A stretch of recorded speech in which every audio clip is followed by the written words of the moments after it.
بسم اللہ الرحمن الرحیم۔ السلام علیکم۔ آج ہم اپنی کہانی کون جیتا کون ہارا کا دوسرا حصہ شروع کرتے ہیں۔ میرے ساتھ رہیے گا، جلدی سے ویڈیو کو لائک کر دیں۔ میں شروع کرتی ہوں۔ پہلا حصہ ختم کرتے ہوئے آپ نے سنا تھا کہ سمیر سلطان نامی کولیگ کو وہ کافی عرصے سے اس کے ساتھ دیکھ رہی تھی۔ وہ انہیں اچھا لگتا تھا اور یقیناً ان کی بیٹی کو بھی، لیکن یہ پسندیدگی کس حد تک تھی اور آگے چل کر اس کے منطقی انجام تک پہنچنے کے کوئی چانسز تھے یا نہیں، وہ چاہ کر بھی ذکر چھیڑ نہ سکیں۔ سوتیلی ہی صحیح، لیکن ہر ماں کی طرح ان کے دل میں بیٹی کو اپنے گھر کا کر دینے کا ارمان بہرحال موجود تھا۔ تو ٹھیک ہے، مجھے آفس کا کچھ کام کرنا ہے، 2-3 گھنٹے تک کوئی ڈسٹرب نہ کرے۔ ان کے کشمکش میں مبتلا چہرے کو ذرا بھی خاطر میں نہ لاتے ہوئے وہ فیصلہ کن انداز میں کمپیوٹر کے سامنے جا بیٹھی۔ نغمانہ بے بسی سے اسے دیکھتی ہوئی وہاں سے اٹھ گئیں۔ نغمانہ بختاور صرف نام کی بختاور نہ تھی، نہ ان کی حیثیت ہمیشہ ایسی معزول رہی تھی۔ وہ اپنے آپ کو اپنے لیے اور خود سے جڑی ہستیوں کے لیے واقعی بختاور تصور کرتی تھی۔ غیر معمولی حسن کی مالک تو بچپن سے ہی تھیں، جب ہی نچلے طبقے سے تعلق رکھنے کے باوجود ان کے لیے ایک کھاتے پیتے شخص کا رشتہ اس وقت ہی آ گیا جب انہوں نے جوانی کی پہلی سیڑھی پر قدم رکھ کر اڑے ہوئے روغن والے اپنے گھر کے در و دیوار کو اجنبیت بھری نظروں سے دیکھنا شروع ہی کیا تھا۔ کچھ اپنی ذات سے خود شناسی تھی اور کچھ ماں باپ اور خاندان والوں کے ستائشی جملے اور باتیں۔ وہ خود کو اس غریب گھرانے اور ماحول میں شروع سے ہی غیر آرام دہ اور غیر موزوں تصور کرنے لگی تھیں۔ اپنے باپ کی معمولی نوکری اور چھوٹے 4 بھائیوں کی لائن ان کی آنکھوں میں بری طرح کھٹکنے لگی۔ یہی وجہ تھی کہ عمر میں واضح فرق اور والدین کے دل سے رضامند نہ ہونے کے باوجود وہ سلیم اللہ سے عقد ثانی کے لیے ضد پر اڑ گئیں۔ سلیم اللہ ایک چھوٹا کاروباری تھا، مگر ان کے ابا جی سے بہت بہتر تھا۔ نغمانہ کو دیکھتے ہی بقول خود اس کے بری طرح ان پر مر مٹا تھا۔ نغمانہ خود بھی کچھ کم نہ تھیں، خاموشی سے ان سے میل ملاقات بڑھا کر ان کو اپنی نام نہاد محبتوں کا یقین کچھ اس طرح سے دلایا کہ سلیم اللہ نے تو ان کے ابا جی کی دہلیز ہی پکڑ لی۔ ماں باپ خوش نہ تھے، بھائی ناراض، مگر نغمانہ کو چندہ پرواہ نہ تھی۔ ان کی نظروں کے آگے ان چند تحائف نے پردہ ڈال رکھا تھا جو انہوں نے وقتاً فوقتاً سلیم اللہ سے وصول کیے تھے۔ جوان ہوتی اولاد کی سرکشی ماں باپ کی جہاں دیدہ نظروں سے بھلا کیسے چھپتی؟ نتیجتاً دل پر پتھر رکھ کر پھول سی بیٹی کو پکے عمر کے مرد کے ساتھ بیاہ دیا۔ نغمانہ بختاور کے دل کی دنیا آباد ہو گئی۔ سال بھر بعد ہی گود میں اولاد نرینہ کی نعمت بھی آ گئی، گویا زندگی مکمل۔ بختاور اپنے نام کی طرح سلیم اللہ کے لیے بختاور ثابت ہوئیں۔ سلیم اللہ کا کاروبار تیزی سے ترقی کرنے لگا۔ وہ اترا جاتی، لیکن زندگی ہمیشہ پھولوں بھری گزرگاہ ثابت نہیں ہوتی، یہ کبھی کبھی کانٹوں کا بستر بھی بن جایا کرتی ہے۔ یہی ان کے ساتھ ہوا۔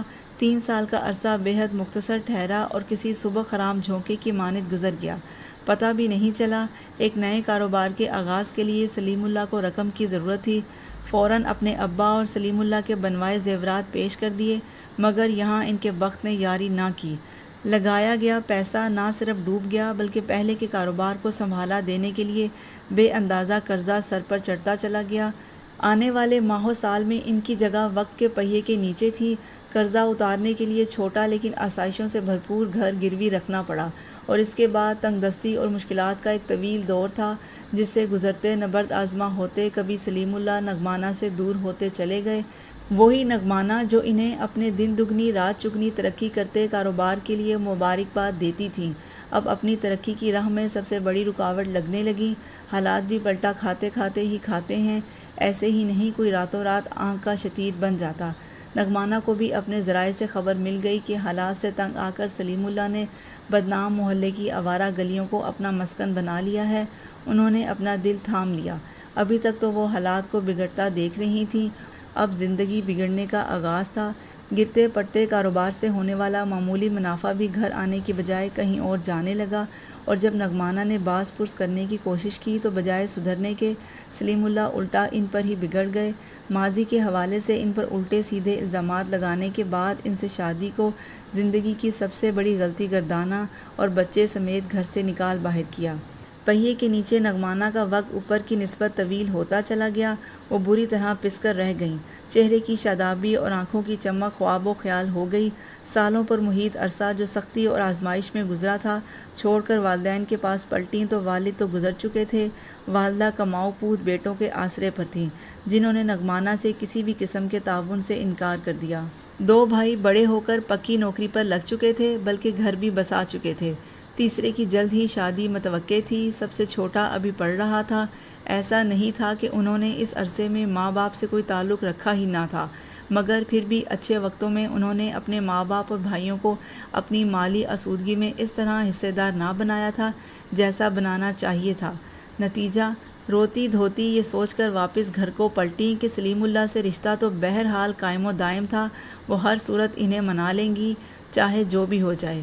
آخر شادی کے بعد اتنے ڈھیروں دن، مہینے، سال انہوں نے ایک دوسرے کی سنگت میں بہت خوشگوار گزارے تھے، مگر وہاں تو منظر ہی اور تھا۔ سلیم اللہ کسی رات بالکل اچانک حرکت قلب بند ہو جانے سے خالق حقیقی سے جا ملے تھے، اور اب ان کے گھر، ان کے خوابوں کے گھر پر منہ بولے بیٹوں اور کسی اور قانونی بیوی کا قبضہ تھا۔ میرے ابا کے پاس گروی تھا یہ مکان، میرے کو تو بعد میں پتہ چلا، جب پیسے مانگے تو بدلے میں مجھ سے بیاہ کر لیا۔ ان کے پاس سننے کے لیے کچھ نہ تھا اور دیکھنے کے لیے کیا بچا تھا باقی؟ آتے وقت اس وقت گمان میں تھی کہ ہر صورت ہاتھ پیر جوڑ کر اپنے مجازی خدا کو منائیں گی۔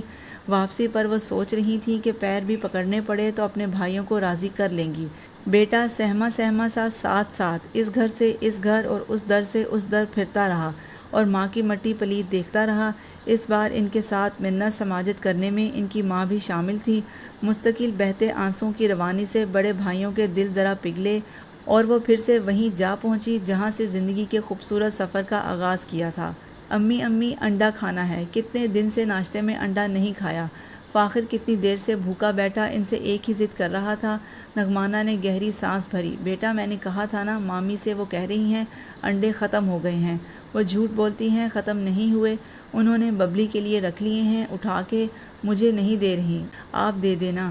فاخر کی آواز اتنی بلند ضرور تھی کہ کچن میں کام کرتی مامی کے کانوں تک جا پہنچی۔ تن فن کرتی کمرے کی دہلیز تک آئیں۔ اے لڑکے، اپنی زبان سنبھال، ہوش میں ہے کہ نہیں؟ عاشی، یہ کیسی باتیں کر رہی ہو بچے سے تم؟ نغمانہ کی آواز میں ماضی کا تنتنا نہیں بلکہ گھبراہٹ تھی۔ اے لو، میں نے کیا کہا؟ جو کچھ کہا ہے اسی چٹانگ بھر کے لڑکے نے کہا ہے۔ تمہارے سامنے مجھے جھوٹا کہہ رہا ہے اور تم بیٹھی سن رہی ہو۔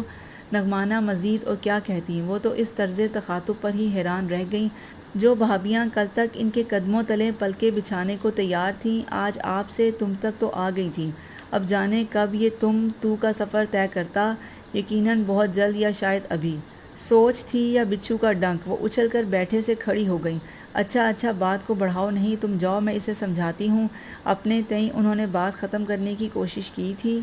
ارے لو، بات کو میں بڑھا رہی ہوں۔ آگے بہت طویل قصہ تھا جو ان کی بھاوج کے ہاتھوں تشکیل دیا گیا اور جس میں چھوٹی بھابھی اور دونوں بھائیوں نے صبح سویرے شوق سے اپنے کردار نبھائے۔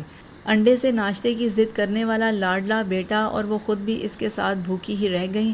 وہ دن، وہ صبح، وہ وقت اور اس کی کڑواہٹ، انہیں تو لگا تھا وہ زندگی بھر وہ ذلت بھرا سمے بھول نہیں پائیں گی، مگر بھلا ہو ان خونی رشتوں کا۔ اس کے بعد یکے بعد دیگرے ایسے ایسے مناظر دیکھنے کو ملے اور ایسی ایسی ذلت کے طوق گلے میں ڈالے کہ پہلی پہلی بے عزتی اور بھرم ٹوٹ جانے کے اول وقت یاد کرنے سے بھی یادداشت میں نہ آ پاتے، اور وہ روز صبح خود کو رضائے الہی جان کر کسی نئی زیادتی کے لیے تیار کر دیتی۔ اور یہ وہ دن تھے جب وہ سنجیدگی سے خودکشی کے بارے میں سوچنے لگی تھی۔ انہیں بھولے سے بھی یاد نہ تھا کہ کبھی ان کے نام کے ساتھ لگا ہوا بختاور انہیں کتنا عزیز تھا، بلکہ انہیں تو شاید اپنا پورا نام یاد بھی نہ تھا۔ یہاں کسی کے لیے وہ نغمانہ منحوس تھیں یا محض بخت؟ اور ایک بار پھر قدرت کو ان پر رحم آیا، قسمت نے جوش مارا اور کسی جاننے والی کے توسط سے ان کے لیے مقیم زبیری کا پیغام آ گیا۔ اپنی کہانی کا دوسرا حصہ آج یہاں پر ختم کرتے ہیں۔ کہانی مزید دلچسپ ہوتی جا رہی ہے، میرے ساتھ رہیے گا۔ اگر آپ نے ابھی تک ویڈیو کو لائک نہیں کیا تو پلیز لائک کر دیں، اور اگر آپ چینل پر نئے ہیں تو چینل کو سبسکرائب کر کے بیل آئیکن ضرور پریس کر دیں، اور آنے والی ہر ویڈیو کا نوٹیفیکیشن آپ کو مل سکے، اور فرینڈز اور فیملی میں ضرور شیئر کر دیں۔ میری دعا ہے کہ اللہ آپ کو آسانیاں عطا فرمائے اور آسانیاں تقسیم کرنے کا شرف عطا فرمائے۔ جزاک اللہ۔